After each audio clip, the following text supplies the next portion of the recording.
Hi, today is July 26, 2024, and here are my poems for the day. The first one is poem number 1152 for the year, for Tusks. At the Yale University Art Museum on Tuesday, I was confronted by a quartet of enormous carved tusks, curved and upright, standing at attention, waiting for attention to be paid, or respect to be offered, or sacrifices to be made to the four tusks.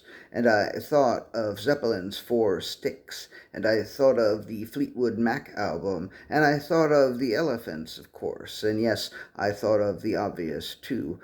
I am who I am, so what am I to do? Poem number 1153, Pics. I sent my love a picture that had no cock. And then I sent a picture that had a cock. And then I sent a picture, a cock from the side. And now that she has seen it, I've nothing to hide. Of course, you know, she asked for it first. It was her idea to see it all out of context. And though I loved her, she'd never seen it before. I wonder if she was hoping for a bit more. Unsolicited dick pics are never right. Solicited dick pics, however, might be okay. They might. But dick pic after dick pic all day and all night is way too many dick pics. Am I right? Poem number 1154, Richard Pics. I thought I might tell the story of a Mr. Richard Pics, a humble man a man of humble origins, brought up out in the sticks. But I changed my mind. I shall not speak of this man or his pup. There are some people who don't exist who aren't worth making up.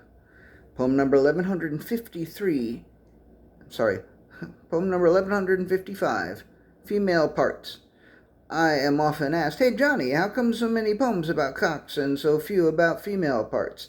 Have you ever thought of writing about clitoral castle up on Labia Mountain, or of wombs in orbit around the moon, or of the secret order of the ovarians, or of the river Fallopia along the banks of that vaginal utopia that the ancients sang of in the days of the matrilineal dynasties?" The points implied in these questions are well taken, and the questions themselves are well asked and more than fair. And I'd be lying if I were to say that such subjects have never occurred to me. But owing to my mostly cocked, non-vaginal condition, I guess I must attempt to demur with grace by suggesting that it's not my place to speak of female parts. If that response is unsatisfactory, perhaps satisfaction is not possible. Or perhaps I'll change my mind. And last poem of the day, poem number 1156, Rock. It was as if, after weeks of wandering the desert, he had finally reached a rock with a trickle flowing down. He pressed his face to it and licked and kissed and sucked on the rock, and the more he did this, the wetter the rock got.